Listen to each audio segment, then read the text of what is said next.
नमस्कार दोस्तों, आपका स्वागत है आपके अपने चैनल स्टडी वाइन्स ऑफिशियल पर।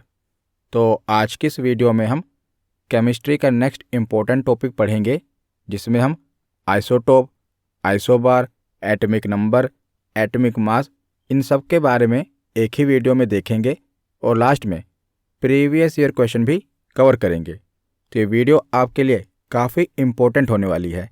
यहाँ से आपको एक प्रश्न जरूर देखने को मिलेगा, चाहे आप किसी भी परीक्षा की तैयारी कर रहे हों। तो चलिए बिना देरी किए हुए वीडियो को शुरू करते हैं। तो चलिए वीडियो की शुरुआत करते हैं। तो सबसे पहले परमाणु की संरचना देख लेते हैं, एटम का स्ट्रक्चर देख लेते हैं। तो जो एटम होता है ना, एटम के बीच में नाभिक होता है, न्यूक्लियस होता है, और न्यूक्लियस में कौन कौन से पार्टिकल्स होते हैं? तो प्रोटॉन और न्यूट्रॉन। और इसी न्यूक्लियस के चारों ओर इलेक्ट्रॉन चक्कर लगा रहे होते हैं अपनी अपनी कक्षा पर। तो परमाणु के बीच में न्यूक्लियस होता है और न्यूक्लियस के अंदर प्रोटॉन और न्यूट्रॉन होते हैं और न्यूक्लियस के चारों ओर इलेक्ट्रॉन चक्कर लगा रहे होते हैं। तो यही है परमाणु की संरचना। तो अब हम सबसे पहले परमाणु संख्या, जिसे परमाणु क्रमांक भी कह देते हैं और इंग्लिश में कहते हैं एटॉमिक नंबर। तो एटॉमिक नंबर की खोज किसने की थी? तो इसके खोज करता है मोसले। एग्जाम में पूछा गया है। तो एटॉमिक नंबर के खोज करता है मोसले। तो एटॉमिक नंबर होता क्या है? तो किसी भी परमाणु के नाभिक में उपस्थित प्रोटॉनों की संख्या को ही परमाणु क्रमांक कहा जाता है। तो जो एटम होता है, एटम का जो न्यूक्लियस होता है ना, उसका नाभिक होता है। नाभिक में प्रोटॉन और न्यूट्रॉन होते हैं। तो जो नाभिक में प्रोटॉन की संख्या होती है ना, वही उस परमाणु का परमाणु क्रमांक कहलाएगा। यानी कि नाभिक में अगर प्रोटॉन की संख्या 10 है तो उस एलिमेंट का परमाणु क्रमांक कितना होगा? 10 होगा। तो जो भी प्रोटॉन की संख्या होगी वो उस एलिमेंट का परमाणु क्रमांक या एटॉमिक नंबर होगा। और एटॉमिक नंबर को हम Z से दर्शाते हैं। और किसी उदासीन परमाणु यानी कि न्यूट्रल एटम में प्रोटॉन और इलेक्ट्रॉन की संख्या बराबर होती है। तो जो भी एटम होता है ना, एटम में नाभिक में प्रोटॉन और न्यूट्रॉन होते हैं और नाभिक के चारों ओर जो चक्कर लगा रहा है इलेक्ट्रॉन, इसकी संख्या और प्रोटॉन की संख्या बराबर होती है। तो जो उदासीन परमाणु है, न्यूट्रल एटम है, उसमें प्रोटॉन की संख्या और इलेक्ट्रॉन की संख्या बराबर होती है। प्रोटॉन के ऊपर पॉजिटिव चार्ज होता है और इलेक्ट्रॉन के ऊपर नेगेटिव चार्ज होता है। और जो न्यूट्रॉन है वो तो न्यूट्रल होता है। तो जितने प्रोटॉन होते हैं उतने ही इलेक्ट्रॉन होते हैं। यानी कि जितना पॉजिटिव है उतना ही नेगेटिव है। इसीलिए परमाणु उदासीन होता है। तो परमाणु में जितनी प्रोटॉन की संख्या है उतने ही इलेक्ट्रॉन की संख्या है। इसका मतलब हम ये भी कह सकते हैं कि परमाणु में जो इलेक्ट्रॉन की संख्या होती है उसी को परमाणु क्रमांक कह सकते हैं। क्योंकि हमने पढ़ा कि जो परमाणु में प्रोटॉन की संख्या होती है उसे प्रोटॉन कहते हैं और जितने प्रोटॉन होते हैं उतने ही तो इलेक्ट्रॉन होते हैं। तो हम ऐसा कह सकते हैं कि इलेक्ट्रॉन की संख्या को ही परमाणु क्रमांक कहा जाता है। तो हम ये तभी कह सकते हैं जब परमाणु न्यूट्रल हो, यानी कि प्रोटॉन की संख्या और इलेक्ट्रॉन की संख्या बराबर हो। वैसे तो बराबर होती है, लेकिन जो इलेक्ट्रॉन है ना, ये आवारा कण है, यानी कि इसकी संख्या घटती बढ़ती रहती है। इसीलिए हमेशा प्रोटॉन की संख्या को ही एटॉमिक नंबर माना जाता है। इलेक्ट्रॉन की संख्या वैसे तो प्रोटॉन के बराबर होती है, लेकिन ये आवारा कण है, इसकी संख्या घटती बढ़ती रहती है। इसीलिए हम इलेक्ट्रॉन की संख्या से परमाणु क्रमांक नहीं निकालते। तो भले ही परमाणु में इलेक्ट्रॉन की संख्या प्रोटॉनों की संख्या के बराबर होती है, किंतु इलेक्ट्रॉन की संख्या को परमाणु क्रमांक नहीं कहते, क्योंकि इलेक्ट्रॉन घटता बढ़ता रहता है। आगे हम निकाल कर भी देखेंगे कि परमाणु क्रमांक निकाला कैसे जाता है। पहले एक बार हम पढ़ लेते हैं। आगे है परमाणु द्रव्यमान, जिसे परमाणु भार भी कहते हैं और इंग्लिश में एटॉमिक मास कहते हैं। तो किसी परमाणु के नाभिक में उपस्थित प्रोटॉनों एवं न्यूट्रॉनों की कुल संख्या के योग को उस परमाणु का द्रव्यमान कहा जाता है या द्रव्यमान संख्या भी कह देते हैं और इसे ए से प्रदर्शित किया जाता है। तो जो एटम होता है ना, एटम के न्यूक्लियस के भार को ही परमाणु का भार कहा जाता है। तो न्यूक्लियस के अंदर प्रोटॉन और न्यूट्रॉन होते हैं, इसीलिए प्रोटॉन और न्यूट्रॉन की जो संख्या होती है ना, इसको जोड़ दिया जाए तो परमाणु भार निकल कर आ जाएगा। जैसे न्यूक्लियस के अंदर मान लो 10 प्रोटॉन है और 11 न्यूट्रॉन है, तो उसका परमाणु भार कितना होगा? तो 21 होगा। 10 और 11 को जोड़कर परमाणु भार निकल आएगा। तो परमाणु द्रव्यमान निकालने का सूत्र क्या है, फॉर्मूला क्या है? तो प्रोटॉन की संख्या प्लस न्यूट्रॉन की संख्या। और इसको हम ऐसे भी कह सकते हैं, क्योंकि प्रोटॉन की संख्या से ही परमाणु संख्या निकलती है, तो इसीलिए परमाणु संख्या प्लस न्यूट्रॉन की संख्या भी परमाणु द्रव्यमान ही कहलाएगा। क्योंकि चाहे परमाणु संख्या कहो या प्रोटॉन की संख्या कहो, बात तो एक ही है ना। इसीलिए परमाणु द्रव्यमान कैसे निकलता है? प्रोटॉन की संख्या में न्यूट्रॉन की संख्या को जोड़कर परमाणु द्रव्यमान निकलता है। तो इन सबको किस अल्फ़ाबेट से दर्शाते हैं ये भी आपको पता होना चाहिए। तो परमाणु संख्या को Z से दर्शाया जाता है, परमाणु द्रव्यमान को A से दर्शाया जाता है, प्रोटॉन को P से, न्यूट्रॉन को N से और इलेक्ट्रॉन को E से दर्शाया जाता है। जैसे परमाणु द्रव्यमान है तो इसे हम A लिखेंगे। तो A बराबर क्या होता है? तो यानी कि परमाणु द्रव्यमान बराबर क्या होता है? तो प्रोटॉन प्लस न्यूट्रॉन। तो इसका फॉर्मूला क्या हो गया? A बराबर P प्लस N। तो ये फॉर्मूला एग्जाम में पूछ लिया जाता है। आपको तो बस कंसेप्ट याद होना चाहिए कि जो परमाणु द्रव्यमान है ये प्रोटॉन और न्यूट्रॉन को जोड़कर बनता है। तो A बराबर P प्लस N और A बराबर Z प्लस N भी लिख सकते हैं। क्यों लिख सकते हैं? क्योंकि प्रोटॉन की संख्या परमाणु संख्या के बराबर ही होती है। तो इसीलिए परमाणु का द्रव्यमान परमाणु की संख्या जमा न्यूट्रॉन की संख्या। और तीसरा फॉर्मूला है N, यानी कि न्यूट्रॉन की संख्या हम कैसे निकालेंगे? तो अगर हमें परमाणु का द्रव्यमान और परमाणु संख्या दी हुई है ना, तो हम न्यूट्रॉन की संख्या आसानी से निकाल लेंगे। कैसे निकालेंगे? क्योंकि जो परमाणु का द्रव्यमान होगा उसमें प्रोटॉन और न्यूट्रॉन दोनों होंगे। तो अगर हमारे पास परमाणु द्रव्यमान है यानी कि प्रोटॉन प्लस न्यूट्रॉन है और दूसरा परमाणु संख्या है, परमाणु संख्या मतलब प्रोटॉन की संख्या, तो परमाणु द्रव्यमान में से यानी कि प्रोटॉन प्लस न्यूट्रॉन में से अगर प्रोटॉन को घटा दें तो क्या बचेगा? जाहिर सी बात है न्यूट्रॉन ही बचेगा, क्योंकि हमने परमाणु द्रव्यमान में से प्रोटॉन प्लस न्यूट्रॉन में से प्रोटॉन को घटा दिया तो न्यूट्रॉन बचेगा। तो इसी प्रकार अगर हमें परमाणु द्रव्यमान और परमाणु संख्या पता है तो हम दोनों को घटाकर न्यूट्रॉन पता कर लेंगे। तो आगे हम देखते हैं कि परीक्षा में इसे प्रश्न बनता कैसे है। तो जैसे ये एलिमेंट है एल्यूमिनियम, तो एल्यूमिनियम के ऊपर आप देख रहे हैं 27 लिखा हुआ है और नीचे 13 लिखा हुआ है। तो इसका मतलब क्या है? तो जो एलिमेंट के ऊपर लिखा होता है ना उसे परमाणु भार कहते हैं, और एलिमेंट के नीचे जो ये लिखा होता है जैसे 13 है इसे परमाणु संख्या कहा जाएगा। तो जो भी एलिमेंट का नंबर होगा ना उसका एटॉमिक नंबर होगा वो नीचे की ओर हमेशा लिखा होगा, और जो उसका एटॉमिक मास होगा उसका परमाणु भार होगा वो उसके एलिमेंट के ऊपर लिखा होगा। और वैसे भी इसे याद रखना आसान है, क्योंकि जो भी भार होता है, बोझ होता है, उसको हम सिर के ऊपर ही उठाते हैं ना, कहते हैं ना कि हमारे सिर पर बहुत ही बड़ा बोझ है, बहुत ही बड़ा भार है। तो जो एलिमेंट के ऊपर संख्या होगी वो परमाणु भार होगी, और जो एलिमेंट के नीचे संख्या होगी वो परमाणु संख्या होगी।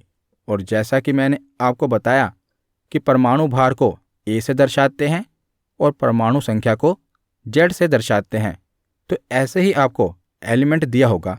जैसे ये है सोडियम जिसे हम Na लिखते हैं, तो इसमें से आपको परमाणु संख्या, परमाणु भार, प्रोटॉन, इलेक्ट्रॉन और न्यूट्रॉन सब कुछ निकालना है। आपसे एग्ज़ाम में कोई एक ही चीज़ पूछी जाएगी पर यहाँ पर हम सब चीज़ निकालना सीख लेते हैं। तो सबसे पहले हम इसकी परमाणु संख्या निकालेंगे। तो परमाणु संख्या कौन सी होती है? तो जो नीचे का नंबर होगा यही परमाणु संख्या होगी।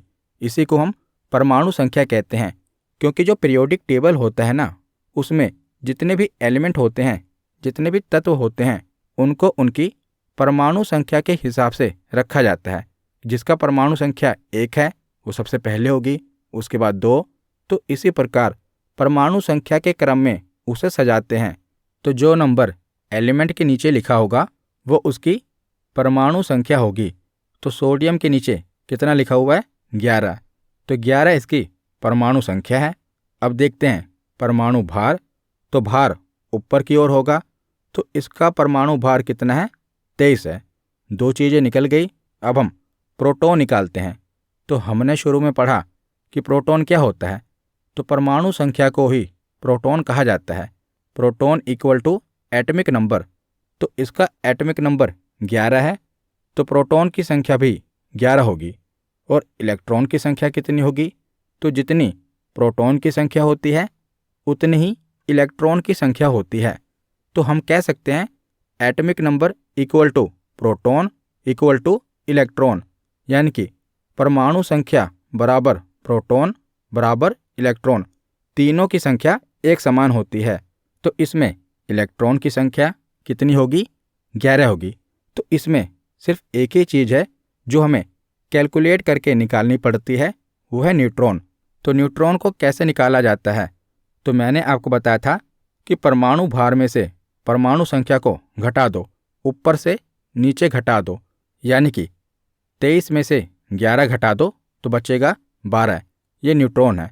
तो ऐसा क्यों किया? क्योंकि जो परमाणु भार होता है उसमें प्रोटॉन भी है और न्यूट्रॉन भी है, दोनों की वैल्यू है।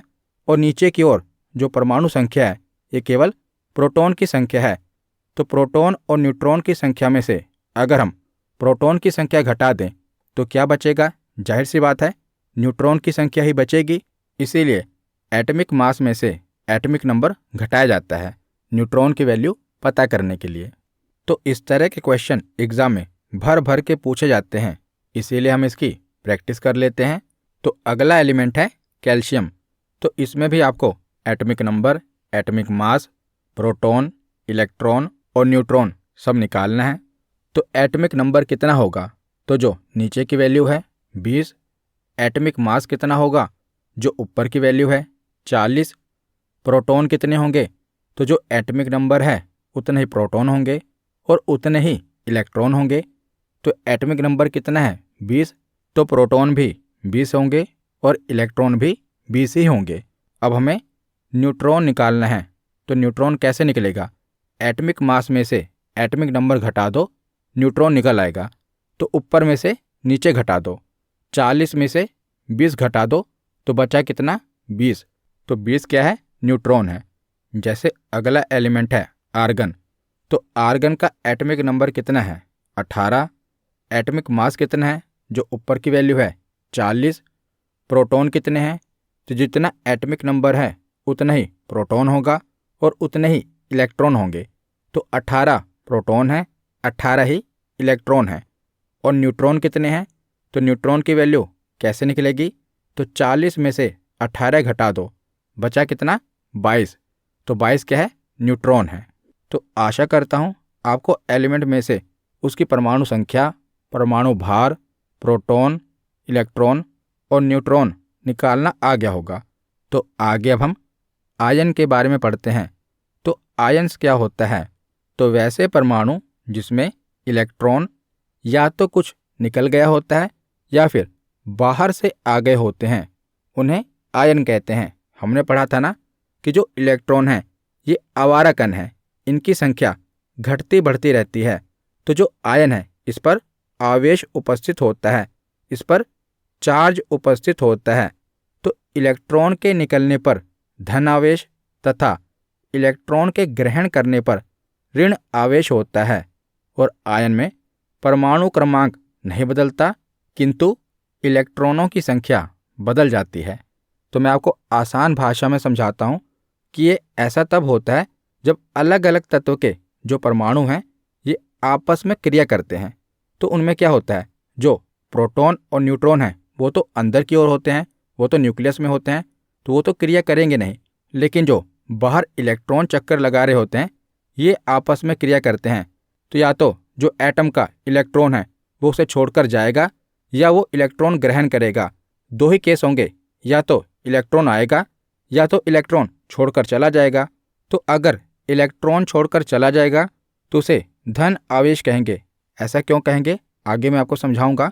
तो अगर इलेक्ट्रॉन छोड़कर चला जाएगा तो धन आवेश कहेंगे, और अगर इलेक्ट्रॉन आएगा यानी कि इलेक्ट्रॉन के ग्रहण करने पर ऋण आवेश होता है। तो ऐसा करने में परमाणु का जो क्रमांक है वो तो नहीं बदलता, क्योंकि एटॉमिक नंबर क्यों नहीं चेंज होता, क्योंकि जो एटम का नंबर है वो तो प्रोटॉन पर डिपेंड करता है ना। तो प्रोटॉन की संख्या में कोई बदलाव हो नहीं रहा है, इसीलिए परमाणु क्रमांक नहीं बदलता। लेकिन जो इलेक्ट्रॉन की संख्या होती है ये बदल जाती है। इसीलिए मैंने आपको बताया था कि जो परमाणु क्रमांक है ये कभी भी इलेक्ट्रॉन की संख्या देखकर नहीं बताया जाता, क्योंकि इलेक्ट्रॉन की संख्या बदलती रहती है, क्योंकि इलेक्ट्रॉन की संख्या घटती बढ़ती रहती है। इसीलिए परमाणु क्रमांक हमेशा प्रोटॉन की संख्या को देखकर ही बताया जाता है। तो जैसे जो एटम का स्ट्रक्चर होता है उसका जो न्यूक्लियस होता है उसमें प्रोटॉन और न्यूट्रॉन होता है। तो प्रोटॉन के ऊपर पॉजिटिव चार्ज होता है, धन आवेश होता है, और जो न्यूट्रॉन होता है वो तो न्यूट्रल होता है, यानी उस पर कोई चार्ज नहीं होता। लेकिन जो इसके चारों ओर इलेक्ट्रॉन चक्कर लगा रहा होता है इसके ऊपर नेगेटिव चार्ज होता है। और हमने पढ़ा कि प्रोटॉन की संख्या इलेक्ट्रॉन की संख्या के बराबर होती है। तो जब प्रोटॉन की संख्या इलेक्ट्रॉन की संख्या के बराबर होगी तो उसे उदासीन परमाणु कहा जाएगा, न्यूट्रल एटम कहा जाएगा, क्योंकि इस पर कोई आवेश नहीं रहेगा। जितना पॉजिटिव है उतना ही नेगेटिव है तो ये न्यूट्रल हो जाएगा। लेकिन अगर प्रोटॉन की संख्या इलेक्ट्रॉन की संख्या से ज़्यादा होगी तो इसे धनायन कहा जाएगा। जैसे मान लीजिए जो सोडियम होता है, सोडियम का एटॉमिक नंबर कितना होता है, 11 होता है। तो 11 का मतलब क्या है कि उसमें प्रोटॉन की संख्या भी 11 है और इलेक्ट्रॉन की संख्या भी 11 है। तो इस समय तो वो न्यूट्रल है। लेकिन अगर इसमें से एक इलेक्ट्रॉन छोड़कर इसे चला जाए तो अब इसमें प्रोटॉन की संख्या तो 11 रहेगी, लेकिन इलेक्ट्रॉन की संख्या कितनी हो जाएगी, 10 हो जाएगी, क्योंकि एक इलेक्ट्रॉन छोड़कर चला गया तो इलेक्ट्रॉन की संख्या 10 हो गई। तो अब इसमें पॉजिटिव चार्ज बढ़ जाएगा ना, क्योंकि प्रोटॉन के ऊपर पॉजिटिव चार्ज होता है और इलेक्ट्रॉन के ऊपर नेगेटिव चार्ज होता है। तो एक इलेक्ट्रॉन छोड़कर चला गया तो क्या होगा, पॉजिटिव चार्ज बढ़ जाएगा, इसीलिए से धन आयन कहते हैं। और तीसरा केस क्या है, जब इलेक्ट्रॉन की संख्या प्रोटॉन की संख्या से ज़्यादा हो जाए। यानी कि जैसे मान लीजिए किसी एलिमेंट में 11 प्रोटॉन हैं लेकिन इलेक्ट्रॉन 12 हो गए, यानी कि एक इलेक्ट्रॉन उसने ग्रहण कर लिया। तो अब क्या होगा, इलेक्ट्रॉन के ऊपर तो नेगेटिव चार्ज होता है, तो नेगेटिव चार्ज की संख्या बढ़ गई ना, तो इसे ऋण यानी कि नेगेटिव ऋणायन कहेंगे। और धन यानी कि पॉजिटिव, जब प्रोटॉन की संख्या ज़्यादा हो तो धनायन, और जब इलेक्ट्रॉन की संख्या ज़्यादा हो तो ऋणायन। तो अब हम तीनों केस को एक एक बार इसे सम निकाल कर देखते हैं। तो पहला केस क्या है, उदासीन परमाणु के लिए। तो ये तो आसान है, जैसे हम पहले सम निकालते आए हैं वैसे सेम होगा। जैसे यूरेनियम का जो एटॉमिक नंबर होता है 92 है, एटॉमिक मास कितना होता है 235, प्रोटॉन की संख्या भी 92 है और इलेक्ट्रॉन की संख्या भी 92 होती है। और न्यूट्रॉन कैसे निकलेगा, तो 235 में से 92 घटा दो तो 143 न्यूट्रॉन की संख्या आ जाएगी। तो ये उदासीन परमाणु है, न्यूट्रल एटम है। कैसे, क्योंकि इसमें प्रोटॉन की संख्या और इलेक्ट्रॉन की संख्या दोनों बराबर है। दोनों कितनी है, आप देख रहे हैं ना, 92 और 92 दोनों की संख्या बराबर है। तो ये हो गया पहला केस। अब दूसरा केस देखते हैं धन आवेश के लिए। धन आवेश का मतलब क्या हुआ कि इसमें पॉजिटिव चार्ज ज़्यादा है, यानी कि प्रोटॉन की संख्या इलेक्ट्रॉन की संख्या के ज़्यादा होगी। तो ये आपको पता कैसे चलेगा, तो जब भी आपको एलिमेंट दिया होगा ना तो उसके ऊपर अगर प्लस का साइन बना है तो इसका मतलब क्या है कि इस पर धन आवेश है, पॉजिटिव चार्ज है। और पॉजिटिव चार्ज का मतलब क्या हुआ कि इसमें प्रोटॉन की संख्या ज़्यादा है और इलेक्ट्रॉन इसको छोड़कर गया है, तो इसीलिए तो इस पर पॉजिटिव चार्ज है। तो अब इसका एटॉमिक नंबर कितना होगा? तो एटॉमिक नंबर चेंज नहीं होगा, वो 11 ही रहेगा। और एटॉमिक मास कितना होगा? तो परमाणु द्रव्यमान भी चेंज नहीं होगा। क्यों चेंज नहीं होगा?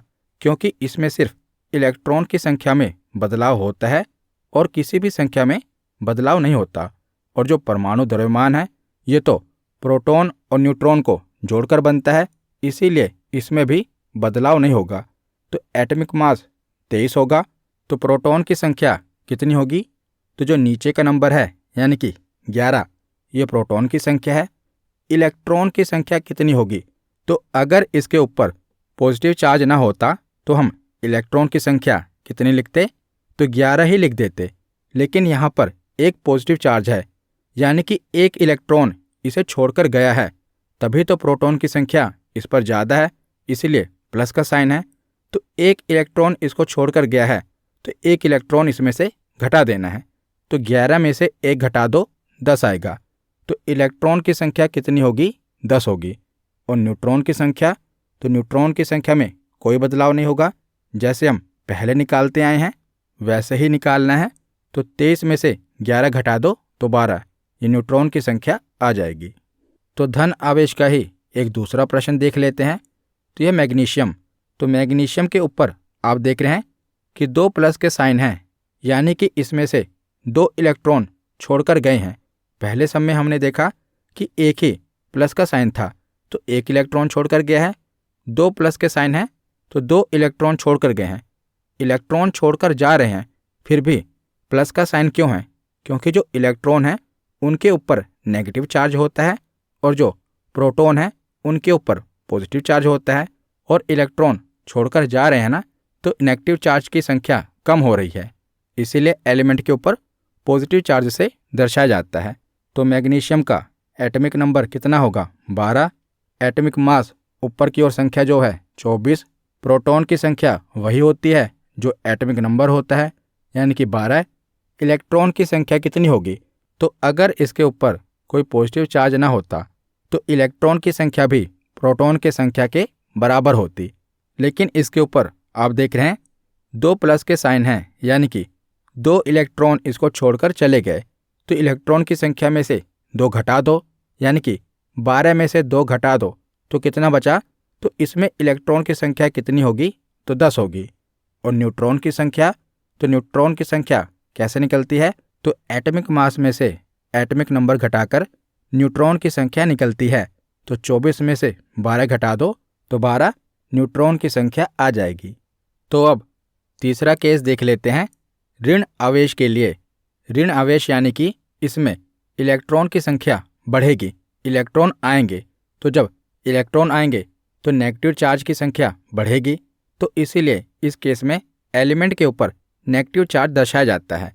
जैसे जो पहला सम है इसमें ऑक्सीजन दिया हुआ है, तो ऑक्सीजन के ऊपर 2 नेगेटिव साइन दिए हैं। इसका मतलब है कि इसमें 2 इलेक्ट्रॉन आए हैं, इसने 2 इलेक्ट्रॉन ग्रहण किया है, तो इसीलिए इसके ऊपर 2 नेगेटिव चार्ज है। तो इसका एटॉमिक नंबर होगा 8। एटॉमिक मास कितना होगा? जो ऊपर की संख्या है 16। प्रोटॉन की संख्या 8 होगी, इलेक्ट्रॉन की संख्या भी 8 होती, लेकिन इसने 2 इलेक्ट्रॉन ग्रहण किए हैं, तो अब इसमें 2 इलेक्ट्रॉन की संख्या बढ़ जाएगी। तो 8 इलेक्ट्रॉन पहले ही थे, 2 इलेक्ट्रॉन और आ गए, तो टोटल इलेक्ट्रॉन की संख्या कितनी हो गई? 10। न्यूट्रॉन की संख्या कैसे निकालेंगे? तो 16 में से 8 घटा दो तो बचे 8, तो न्यूट्रॉन की संख्या है 8। जैसे जो अगला एलिमेंट है क्लोरीन, तो इसमें सिर्फ आपको इलेक्ट्रॉन निकालना है। तो कैसे निकलेगा? तो इसके ऊपर एक ही नेगेटिव साइन है, तो प्रोटॉन की संख्या 17 है, तो जितने प्रोटॉन होते हैं उतने ही इलेक्ट्रॉन होते हैं। तो वैसे तो 17 इलेक्ट्रॉन होते हैं, लेकिन इसने 1 इलेक्ट्रॉन ग्रहण किया है, तो इसमें कितने इलेक्ट्रॉन हो जाएंगे? तो 17 जमा 1 18 इलेक्ट्रॉन इसमें हो जाएंगे। तो आशा करता हूँ आपको तीनों ही केस समझ आ गए होंगे। अब तीनों ही केस में आप प्रोटॉन की संख्या, इलेक्ट्रॉन की संख्या, न्यूट्रॉन की संख्या ये आप निकाल लेंगे। तो अब हम आगे चलते हैं और आगे हम समस्थानिक के बारे में पढ़ते हैं, आइसोटोप्स के बारे में पढ़ते हैं। तो आइसोटोप्स क्या होता है? तो वैसा तत्व जिसका परमाणु क्रमांक समान हो उन्हें समस्थानिक कहा जाता है और इनमें प्रोटॉन की संख्या समान होती है किंतु द्रव्यमान संख्या भिन्न होती है। तो समस्थानिक किसे कहते हैं, आइसोटोप्स किसे कहते हैं? ऐसे तत्व जिनका जो एटमिक नंबर होता है वो तो सेम हो लेकिन जो उनका एटमिक मास हो वो अलग अलग हो, तो उसे आइसोटोप्स कहते हैं। तो इसे समस्थानिक क्यों कहा जाता है? इसके नाम से ही क्लियर है, समस्थानिक यानी कि समान स्थान। तो जो पीरियोडिक टेबल में एलिमेंट होते हैं एटमिक नंबर के हिसाब से ही सजाए जाते हैं, तो इसमें क्या है, एटमिक नंबर सेम होगा, इसीलिए इसे समस्थानिक कहा जाता है। जैसे जो हाइड्रोजन होता है, हाइड्रोजन के 3 आइसोटोप्स होते हैं। जैसे आप देख रहे हैं नीचे की ओर जो संख्या होती है उसे हम एटमिक नंबर कहते हैं और ऊपर की ओर जो संख्या होती है एटमिक मास कहा जाता है। तो आप देख रहे हैं ये हाइड्रोजन के 3 समस्थानिक हैं। इन तीनों की आप देख रहे हैं एटमिक नंबर तो सेम है लेकिन जो एटमिक मास है यानी कि द्रव्यमान संख्या है वो अलग अलग है। तो ये समस्थानिक का उदाहरण है, आइसोटोप्स का उदाहरण है। और नोट याद रखिएगा कि समस्थानिकों के परमाणु द्रव्यमान में जो भिन्नता होती है ये न्यूट्रॉन के भिन्नता के कारण होता है और इनमें प्रत्येक परमाणु में समान प्रोटॉन होते हैं। तो वही बताया गया है कि जो प्रोटॉन की संख्या है वो तो सेम रहेगी क्योंकि एटमिक नंबर सेम है तो प्रोटॉन की संख्या तो सेम ही रहेगी, लेकिन एटमिक मास में डिफरेंस आता है। इसका मतलब जो आइसोटोप्स होते हैं ना, इनमें प्रोटॉन की संख्या हमेशा सेम रहेगी लेकिन जो न्यूट्रॉन की संख्या है वो अलग होगी क्योंकि जो एटमिक मास होता है वो प्रोटॉन प्लस न्यूट्रॉन की संख्या से मिलकर बना है। जब प्रोटॉन की संख्या सेम है तो जाहिर सी बात है न्यूट्रॉन की संख्या में ही डिफरेंस होता है। लेकिन आपका कंसेप्ट क्लियर है इसीलिए आपको ये आसान लग रहा है, लेकिन एग्जाम में ये पूछा जाता है, इसीलिए याद रखिएगा कि समस्थानिक में प्रोटॉन की संख्या एक समान होती है लेकिन जो न्यूट्रॉन की संख्या होती है ये अलग अलग होती है। जैसे मैंने आपको बताया कि हाइड्रोजन के 3 समस्थानिक होते हैं।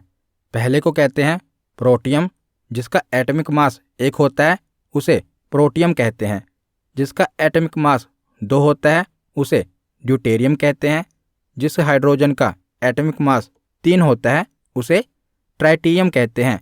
इन तीनों का एटमिक नंबर तो एक ही होगा तभी तो ये समस्थानिक कहलाएंगे, लेकिन इनका एटमिक मास अलग अलग होगा।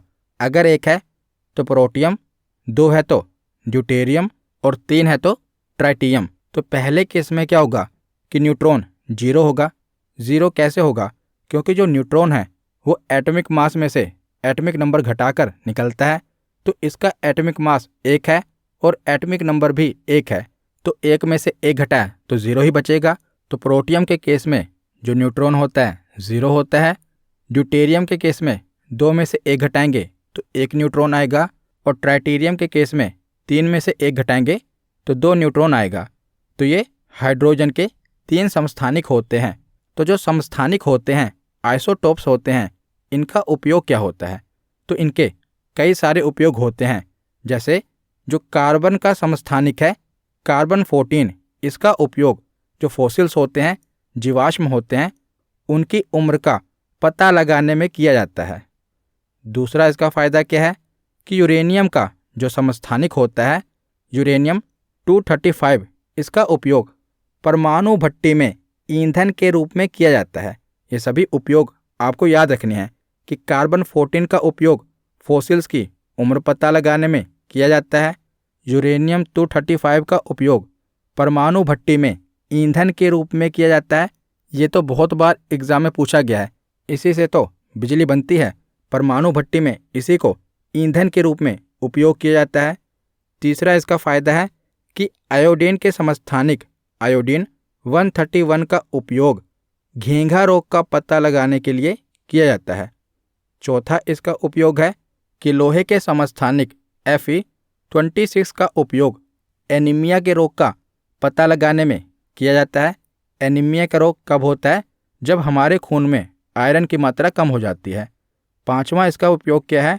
आर्सेनिक का आइसोटोप AS74 का उपयोग ट्यूमर का पता लगाने में किया जाता है।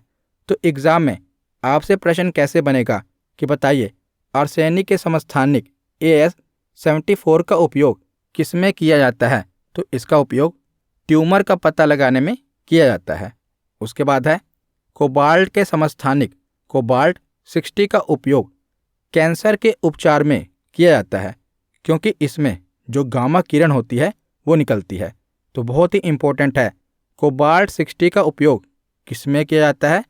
तो कोबाल्ट 60 का उपयोग कैंसर के उपचार में किया जाता है। उसके बाद है सोडियम के समस्थानिक सोडियम 24 का उपयोग रक्त के थक्के का पता लगाने में, ब्लड क्लोटिंग यानी कि खून के जमाव का पता लगाने में किया जाता है। तो ये जितने भी समस्थानिक के उपयोग हैं ये सभी एग्ज़ाम में बार बार रिपीट होते हैं, इसीलिए इन सबको आप याद कर लेना। और इसी के साथ आप ये भी याद रख लेना कि सबसे अधिक समस्थानिक पोलोनियम के होते हैं। जैसे हमने पढ़ा कि हाइड्रोजन के 3 समस्थानिक होते हैं ना, उसी प्रकार सबसे ज़्यादा आइसोटोप्स किसके होते हैं? पोलोनियम के होते हैं। तो आइसोटोप्स के बाद हम आइसोबार्स के बारे में पढ़ते हैं, समभारिक के बारे में पढ़ते हैं। तो जैसा इसका नाम है समभारिक यानी कि समान भार, तो वैसे तत्व जिनका परमाणु क्रमांक तो अलग अलग हो लेकिन परमाणु भार समान हो उन्हें समभारिक कहा जाएगा। पहले केस में हमने पढ़ा था समस्थानिक, जिसमें क्या था कि जो एटॉमिक मास था वो अलग अलग था लेकिन एटॉमिक नंबर सेम था। समभारिक में क्या है कि जो एटॉमिक नंबर है ये अलग अलग है लेकिन एटॉमिक मास सेम होगा। जैसे आप ये 2 आइसोबार देख रहे हैं, इसमें एक है कार्बन एक है नाइट्रोजन, दोनों का आप एटॉमिक मास देख रहे हैं। दोनों का एटॉमिक मास कितना है? 14 है। और एटॉमिक नंबर कितना है? एक का है 6 और एक का है 7। तो ये दोनों क्या हैं? तो ये आइसोबार हैं, क्योंकि इन दोनों का एटॉमिक नंबर अलग अलग है पर एटॉमिक मास सेम है। तो इसे क्या कहा जाएगा? तो इसे आइसोबार कहा जाएगा। जैसे दूसरा उदाहरण है ऑर्गन और कैल्शियम का। इन दोनों आइसोबार में आप क्या देख रहे हैं कि दोनों का जो एटॉमिक मास है वो 40 है लेकिन एटॉमिक नंबर अलग अलग है। तो मैंने आपको बताया कि अगर एटॉमिक नंबर अलग अलग हो और एटॉमिक मास सेम हो तो किसका उदाहरण होगा? तो आइसोबार का उदाहरण होगा। तो हमने आइसोटोप पढ़ लिया, आइसोबार पढ़ लिया। इसी प्रकार एक है आइसोटोन्स। तो आइसोटोन्स में क्या होता है? इसे हिंदी में कहते हैं समन्यूट्रॉनिक। तो हिंदी में पढ़ के तो आपको आसानी से समझ आ जाएगा, लेकिन एग्ज़ाम में क्या होता है कि एग्ज़ाम में चाहे हिंदी मीडियम हो चाहे इंग्लिश मीडियम हो, एग्जामिनर क्या करता है कि इसी का जो इंग्लिश नेम होता है ना उसी को हिंदी में ट्रांसलेट कर देता है।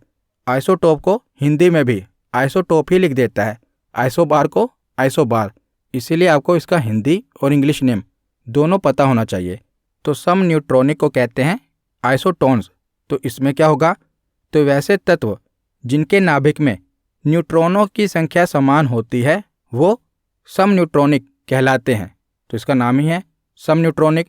तो जिसमें न्यूट्रॉनों की संख्या समान हो उसे सम न्यूट्रॉनिक कहा जाएगा। जैसे आप पहला उदाहरण देख रहे हैं कार्बन और ऑक्सीजन का, तो ये आइसोटोन्स के उदाहरण हैं। कैसे? न्यूट्रॉन कैसे निकाला जाता है? तो न्यूट्रॉन निकालने का तरीका मैंने आपको बताया था कि एटॉमिक मास में से एटॉमिक नंबर घटा दो, न्यूट्रॉन निकल आएगा। यानी कि ऊपर की संख्या में से नीचे की संख्या घटा दो तो न्यूट्रॉन निकल आएगा।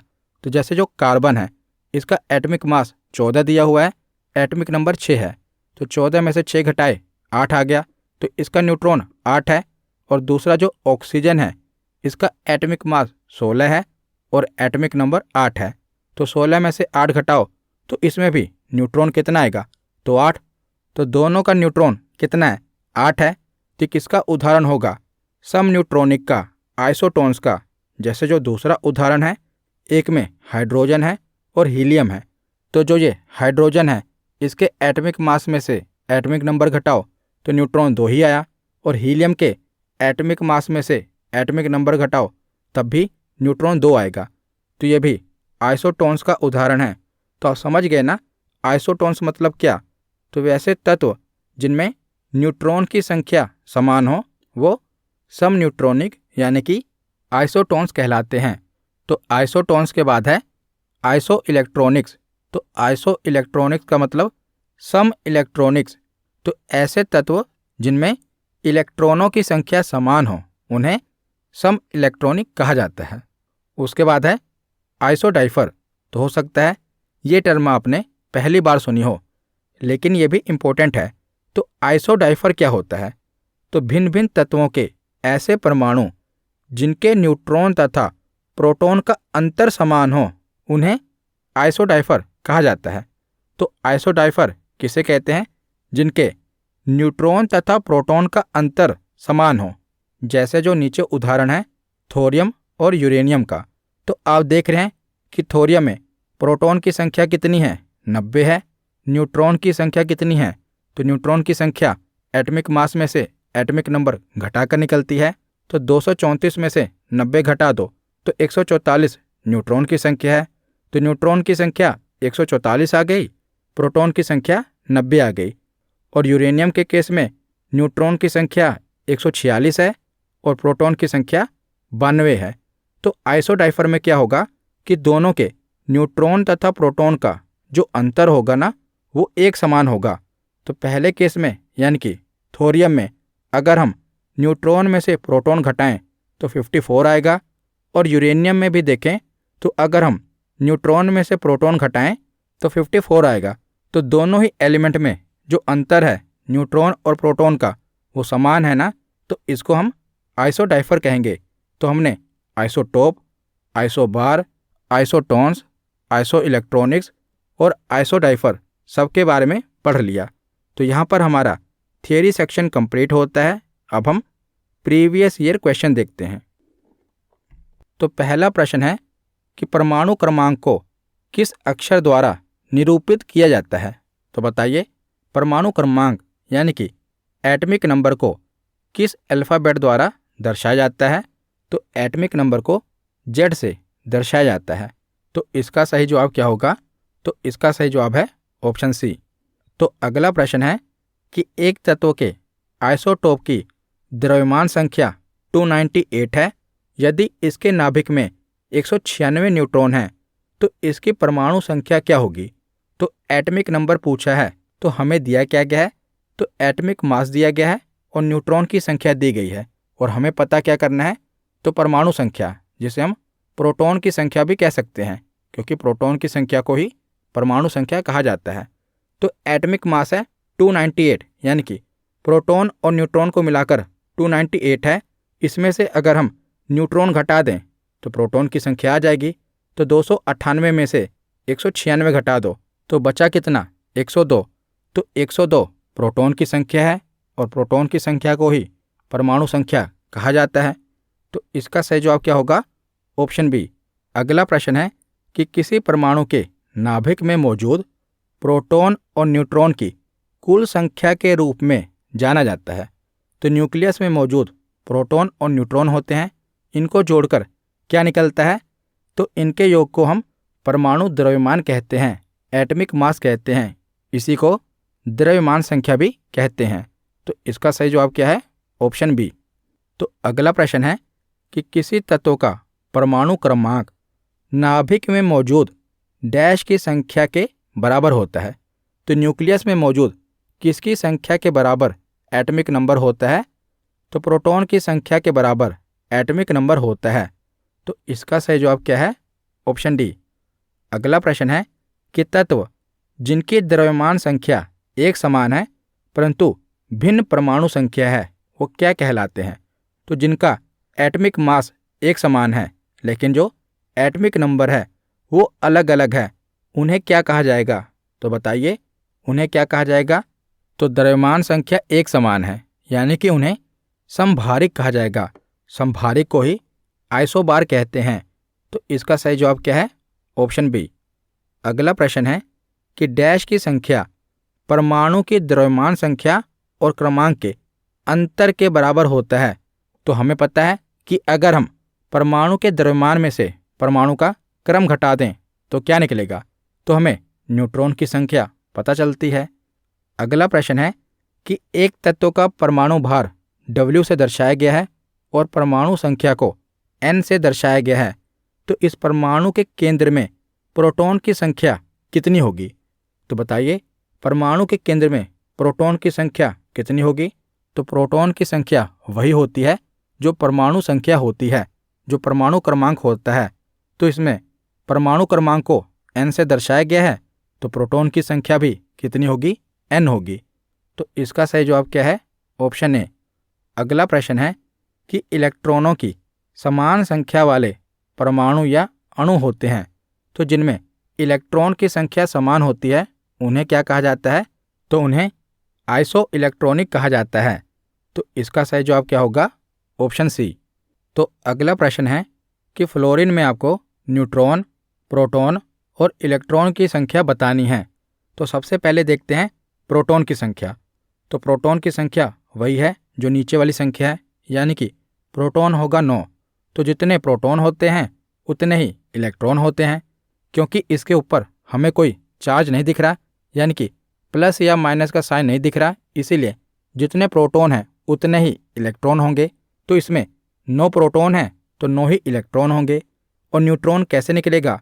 तो ऊपर वाली संख्या में से नीचे वाली संख्या घटा दो, तो 19 में से 9 घटा दो, कितना बचा? 10 बचा। तो 9 प्रोटॉन होंगे, 9 इलेक्ट्रॉन होंगे और 10 न्यूट्रॉन होंगे। तो इसका सही जवाब कौन सा होगा? तो ऑप्शन सी इसका सही जवाब है। अगला प्रश्न है कि परमाणु में उपस्थित इलेक्ट्रॉनों की संख्या के बराबर होती है। तो इलेक्ट्रॉनों की संख्या किसके बराबर होती है? तो प्रोटॉन की संख्या के बराबर होती है। और प्रोटॉन की संख्या को ही एटॉमिक नंबर कहते हैं, यानी कि परमाणु क्रमांक कहते हैं। तो इसका सही जवाब क्या होगा? Option B. परमाणु क्रमांक के बराबर ही इलेक्ट्रॉनों की संख्या होती है। तो ऑप्शन बी इसका सही जवाब है। तो अगला प्रश्न है कि एक परमाणु की परमाणु संख्या क्या होती है जिसमें 10 प्रोटॉन और 11 न्यूट्रॉन होते हैं? तो एटॉमिक नंबर आपको बताना है। तो एटॉमिक नंबर कैसे निकलेगा? तो जितनी प्रोटॉन की संख्या है वही उसका परमाणु संख्या होगी। तो इसमें 10 प्रोटॉन हैं तो परमाणु संख्या भी 10 होगी। तो इसका सही जवाब है ऑप्शन बी। तो आज का आखिरी प्रश्न है कि पोटेशियम की परमाणु संख्या 19 है और इसकी द्रव्यमान संख्या 39 है। तो इसमें आपको न्यूट्रॉन की संख्या बतानी है। तो न्यूट्रॉन की संख्या कैसे निकलती है? द्रव्यमान संख्या में से परमाणु संख्या घटा दो, न्यूट्रॉन की संख्या निकल आएगी। तो 39 में से 19 घटा दो, कितना बचा? 20 बचा। तो इसमें 20 न्यूट्रॉन की संख्या होगी। तो इसका सही जवाब है ऑप्शन ए। तो आज की वीडियो यहीं पर ख़त्म होती है। कैसी लगी वीडियो कमेंट सेक्शन में ज़रूर बताना। धन्यवाद।